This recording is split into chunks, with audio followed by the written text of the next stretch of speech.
advisor on health, safety, and environment. In the video, Jane sought an audience with her father, stating that she would not want to suffer the same fate as her late mother. Well, on Saturday, Pastor Umo Eno, reacting to the video, described it as politically motivated, asserting that his family is intact. Let's take a look. Good times, and so you expect more of that. My family is intact, you can see everyone, and the event we're talking about happened immediately my wife passed last year. So why is it surfacing now? And why is it on the eve of a second-year anniversary that we're celebrating the milestone that we have achieved? This teaches me that there are detractors around, and so my family is intact. That's Jane herself there. That's my daughter, that's the husband. So we have a good family. The pressure on the kids when they lose a loved one and could be traumatic, and we must know that. All I can appeal to the public is, please, they shouldn't bring back sad memories. It's enough that I've lost my wife, and I pray that they allow her peaceful soul to rest in peace, and don't try to. But I can't be distracted. I remain focused. I'll continue to serve Akwa Ibom people. And I don't wish what happened to me will happen to anyone else. So people throwing this around, if that's what they wish for themselves, I wish them luck. Yeah. But we're running. My family is intact. I think even in politics, family should be off limits. Family should really be off limits. And so I don't think it's anything. You see me, I'm here, and we're good. Okay. Thank you.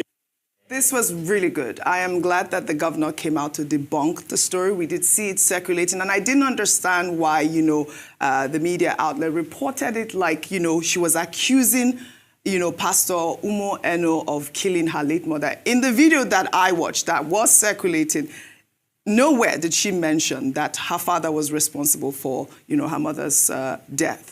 She appeared to have been, trying to get the attention of her father.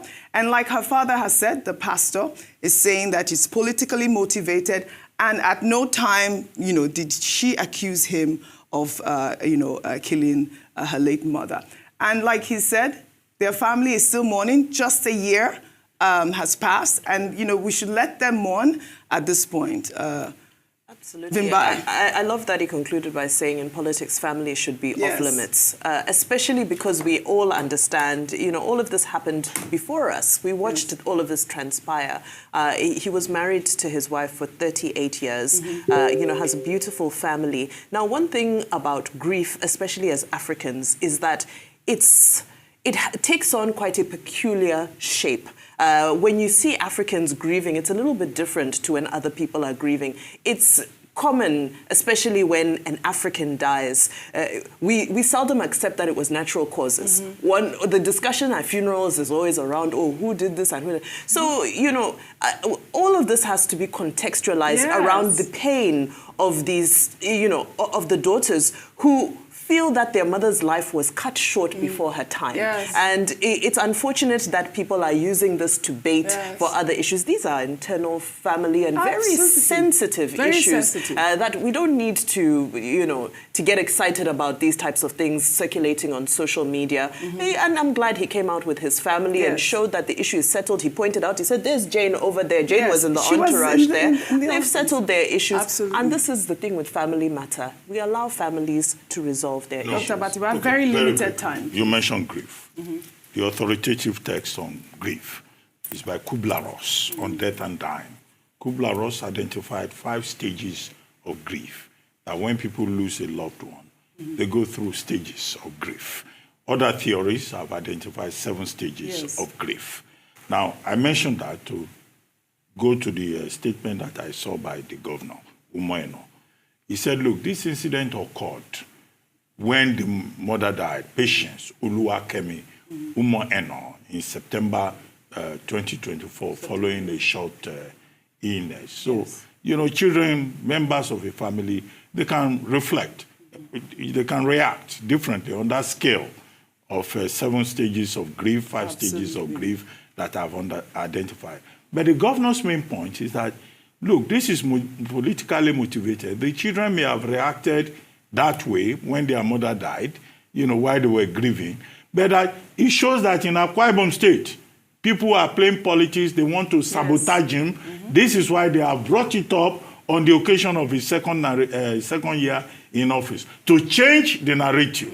Now, my point is this. Section 37 of the Nigerian Constitution recognizes the right of every individual to private and family life. You can run your family life, you can run your private life the way you want.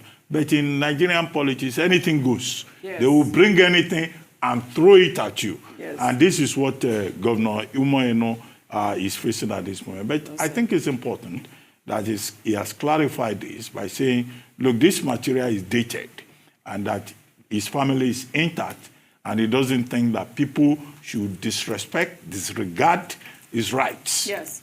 Under Section 37 of the Nigerian Constitution. But Nigerian politicians are unconscionable. They just want power.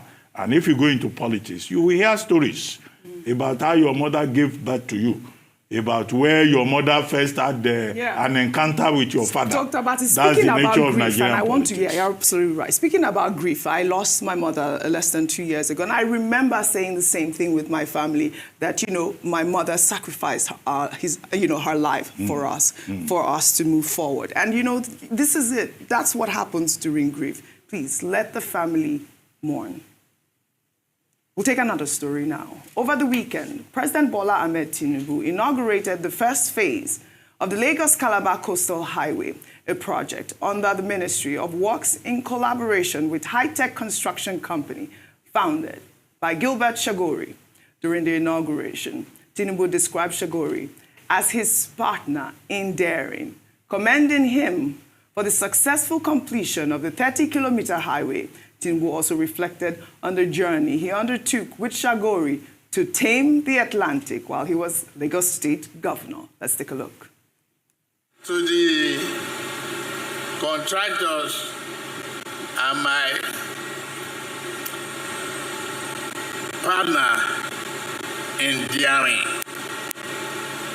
it was tough for us. Engineer Roland Shagori. We come together to tame the Atlantic. My leaders in Lagos thought it was impossible. So many other leaders wanted us to abandon it. And federal government rejected the idea that they will take responsibility. Then I said, we will do it. Thank you, Roland. I appreciate you. Oh, congratulations to President Bola Ahmed Tinubu, the Ministry of Work, and of course high-tech for that successful completion. Often we hear the government, saying that they are going to inaugurate or they commission things, and it never happens, and it did happen right on time. But there were a lot of reactions that trailed this actual event over the weekend. Well, during the inauguration ceremony, President Bola Ahmed Tinubu appeared to have snubbed the governor of Lagos State, Babajide Sanwo-Olu, in apparent confirmation of the speculation of a strained relationship between the president and the governor. In a video that has now gone viral, Tinubu was seen exchanging pleasantries with dignitaries who attended the ceremony. However, when Tinubu reached Sanwo-Olu, he ignored the governor and extended a handshake to Usman Ododo, the governor of Kogi State. Let's take a look.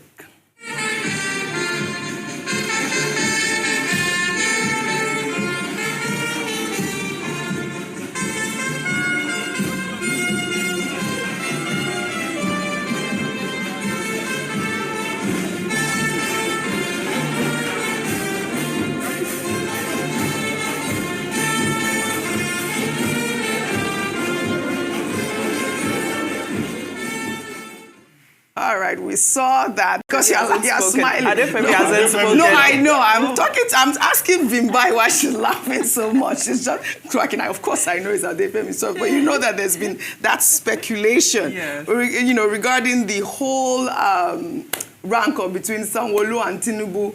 and that, you know, even Akpabio had to speak for the governor of Lagos. There's been that speculation since Mudashiru Obasa was, you know, removed and reinstated, obviously. But before we discuss, let's take this story to tie it all together.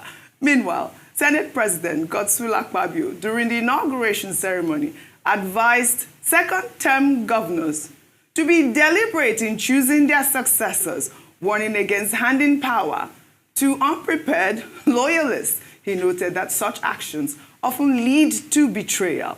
Akpabio also hailed the president as a visionary leader for the successful completion of the 30-kilometer highway, asserting that it is a testament to the fact that things are getting better. Let's take a look. In you, Mr. President, we have a president who has both sight and vision. And this, for me, is something I must advise our governors, particularly those of them who are on their second terms. Do not give power to anybody who is not looking for power. Don't give power to anybody who is not prepared. Don't go hiding in your heart that this boy is very subservient. He's always kneeling down when he's talking to me. The wife is always rolling on the floor. I think I should make this one the governor. If you do that, you are giving power to somebody who is not prepared for governance, and they will disappoint you. That is where betrayals normally start. I'm just trying to advise. For the progressive governors, I believe that all of you are doing well because you are being led by a man who has both sight and vision. This is like 90 kilometers already done within 1 year. I have no doubt that very soon I'll drive through Akpabio down to Lagos to, you know, singing song and saying things are getting better for Nigeria. Things are getting better. For Asiwaju is on the throne. Things are getting better. Things are getting better. Things are getting better. Mr. President, things are getting better.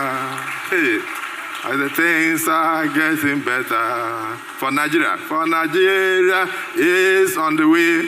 Progressive government, things are getting better. Asiwaju, congratulations. I thank you all.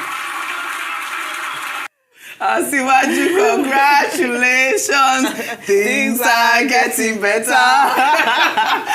Things are getting better. That's a very Asiwaju is the president. But of course, this video, obviously, there are so many dimensions in what he said, especially the fact that, you know, he's really confirming that it is the governors that give power to other governors, you know, with his statement there. And the fact that he's saying things are getting better, yes, obviously, we see the 30-kilometer road, but will Nigerians agree with him? Adefemi Akinsonya. Oh, okay. So let's start with the Senate President's comments. Yes. The only issue I really had with what he said was where he implied that an incumbent has the power to choose their successor. That's just not what we should be platforming at all. So I think that that's what I had a problem with. Going back to now Lagos State Governor and this believed snub. You know, initially when I saw the video, I thought that perhaps the president didn't see the Lagos State Governor. I thought that's what it was. And then, you know, also when people saying that, you know, he didn't shake his hand, the governor didn't outstretch his hand in order for it to be shaken. I don't think I saw that. He didn't make enough of an effort. I don't think he did so. Do you understand? But he did obviously greet the president. I thought he did. He did obviously greet the president. If we are to play into this narrative that there is some sort of feud between the Lagos State Governor and the president, and that stems back from the Mudashiru Obasa situation, I do think that it's a bit unfair on the Lagos State Governor. I think that when it comes to situations like this, a governor should be, since we're talking about, a governor should be able to, you know, exercise his rights and powers as an actual governor. And I understand that godfatherism is a thing. I understand that when we're looking at Sanwo-Olu's actual political legacy at the helm of Lagos, he wouldn't have been able to do so were it not for the support of the now president. But I do think that in many instances, the Lagos State Governor has been treated unfairly. Yeah, absolutely. Dr. Abati, your Okay, very thoughts quickly. on both? Let me start with the Sanwo-Olu story, Yes. which people have been discussing all over the weekend. Now, Professor David Aworawo, on This Day Live yesterday, had a concept. He said, look, the governor may have shaken hands with the president at the airport. Right. They may have met at other occasions. We all know that President Tinubu is the godfather of Lagos politics, and Governor Sanwo-Olu is his person. He may just have said, look, I've already greeted you so many times today.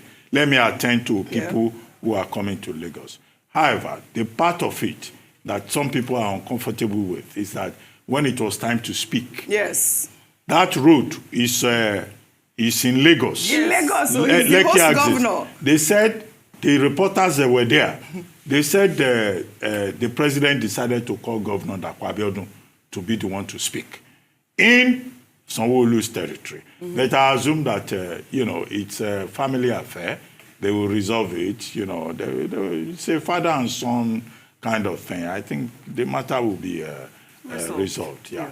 As for, one other thing, I saw a story in this morning, a group called NEFGAT. They said, why are we commissioning 30 kilometers out of 750 kilometers of the Lagos-Calabar Coastal Highway? They said 30 kilometers doesn't amount to much. Why don't we wait till we have the whole 750 kilometers before the Ministry of Works says that we should be commissioning? That's another side to the story. And that's the one I think should concern Nigerians. Why 30? Why not 100? Yes. Why not 500? All right. However, on Senator Akpabio saying no governor should impose a psychophant people for power. No.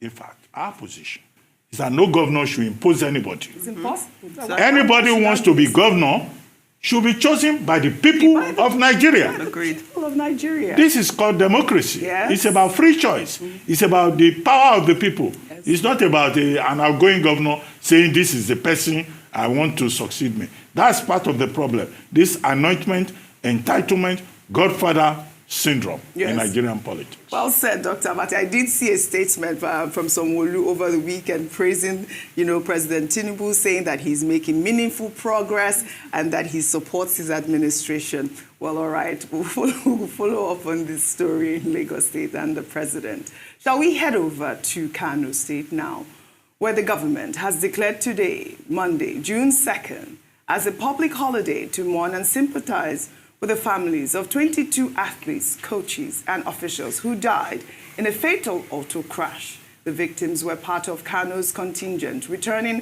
from the recently concluded National Sports Festival in Ogun State when their bus was involved in an accident on the Kano-Zaria Expressway. Meanwhile, the governor of Ogun State, Akpabio, who hosted the just concluded National Sports Festival, has sent a high-powered delegation to Kano State to condole with the government and the people over the tragic loss of the athletes and officials. Well, as a gesture of support, the governor announced a donation of 1 million naira to each of the 31 victims' families, totaling 31 million naira. The delegation, led by Ogun State Deputy Governor, Engineer Noimot Oyedele, included other top government officials and representatives from Team Ogun. Akpabio said the incident had left him completely traumatized, especially given that the athletes were vibrant young people who were looking forward to a warm reception from their fans and families after proudly donning the colors of Kano State at the just concluded Gateway Games. He described the deceased as heroes whose patriotism and commitment to the cause of Kano State and Nigeria as a whole will never be forgotten. May their souls rest in peace. I mean, I know that the governor of Kano State right now is attending the Hajj, and obviously he has, sent in some support for the families as well. But this should never happen, really. I mean, accidents occur. The investigations are ongoing as to what really caused the crash. I heard that there is speeding, but, we still have to know if the car was really intact or not. May their souls rest in peace. Really, really sad incident from Kano State. Again, well done to also the governor of Ogun State for the support for those families. Still in Kano State, let's highlight a group of young disabled men playing a unique sport called skate soccer. The men have adopted the sport in order to empower them to the BBC.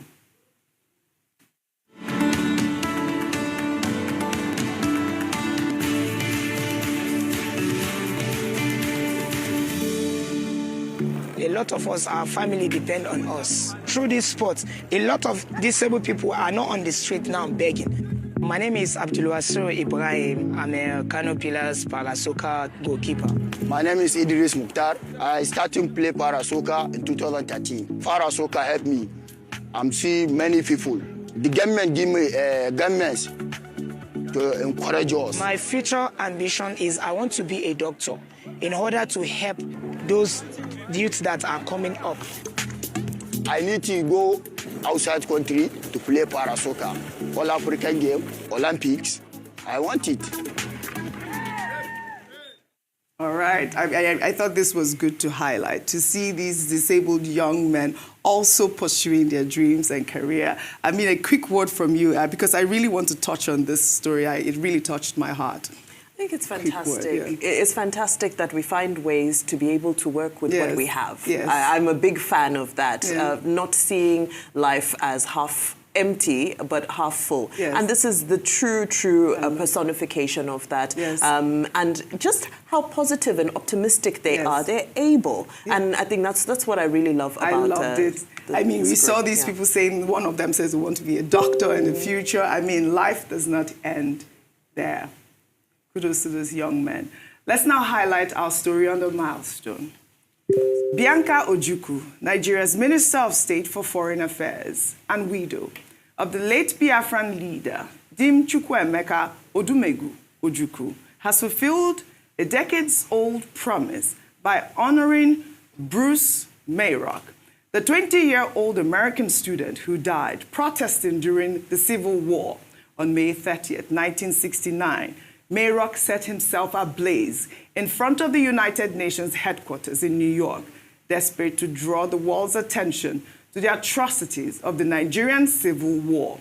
Before his passing, Ojukwu had confided in Bianca his desire to immortalize the man.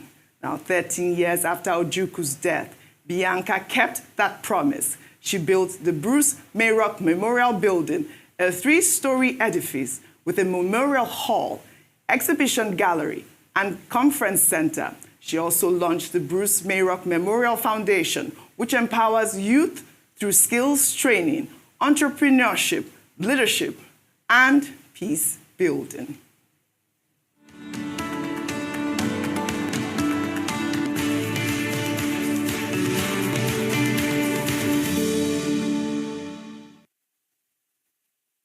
Bianca described the project as a tribute to courage and a lasting reminder of the power of one voice, or the power one voice can have against injustice. Dr. Abati, over to you. Okay. 51 years after the end of the genocidal, fratricidal civil war in Nigeria, 1967 to May 1970. I think it's refreshing, it is enlightening, it is instructive to see that the memory has not faded. And this is what Nigerians must realize, that memory is something that is very important as part of our collective heritage.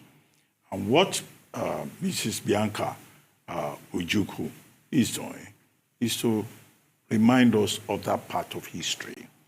Now, so this Bruce Mayrock Memorial Building is to remind us of that history. It's supposed to be a memorial building that records the history, iconic moments, and also pay tribute to this American who sacrificed himself in protest against that fratricidal war, in which over 100,000 troops died, over 2 million people were displaced. On a daily basis, over 10,000 persons were killed, and a lot of persons also suffered from malnutrition. Children, particularly. We talk about Gaza now. In Nigeria, between 1967 and 70, we had a similar situation where many children died for no reason, for a war in which they were completely hors de combat. So this is about memory, this is about history, this is about a museum that will provide education for generations to come. So I think it's a commendable initiative. But what is more important here is about Mrs.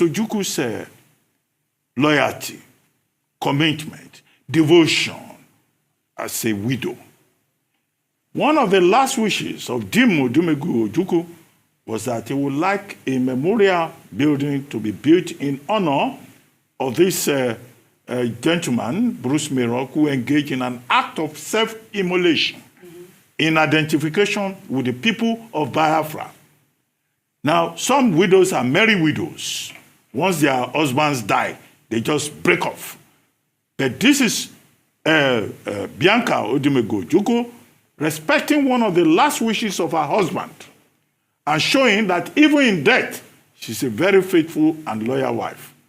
In Nigeria, even some wives, when their husbands are alive, they are disrespectful and they are disloyal, and they don't even, hold the institution, serious. So this must be a message to all wives, to all persons in the institution of marriage. And I think that Ndigbo will be very proud of Mrs. Bianca Odumegu Ojukwu. It's not just Bruce Mayrock that she's paying tribute to. She's also paying tribute to her husband. She's paying tribute to the cause of Biafra. She's also paying tribute to our collective history. Because whatever may be the circumstances today, it's not a part of history that we should wish away. It should be a sober reminder that no country can survive 2 civil wars. And that's why the major concern of every Nigerian should be peace and unity. When we remember the Biafran history, all of us should live together. What are you talking about? Is it the war in Kwale? Is it the war in the genocide in Asaba? Is it the the malnutrition and the crisis that Nigerians face collectively?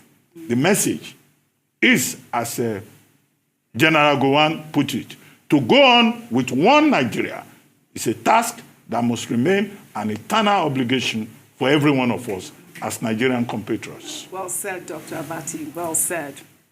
Shall we take our good news report now? Super Eagles winger Ademola Lookman was hosted over the weekend by President Bola Ahmed Tinubu at his Lagos residence. The 27-year-old presented his 2024 CAF Footballer of the Year award to the president, an honor he earned after a remarkable season for the club and country. Well, all right, that was beautiful to see Ademola Lookman being honored by the president. That's all I have for you guys, unfortunately, on what's trending today.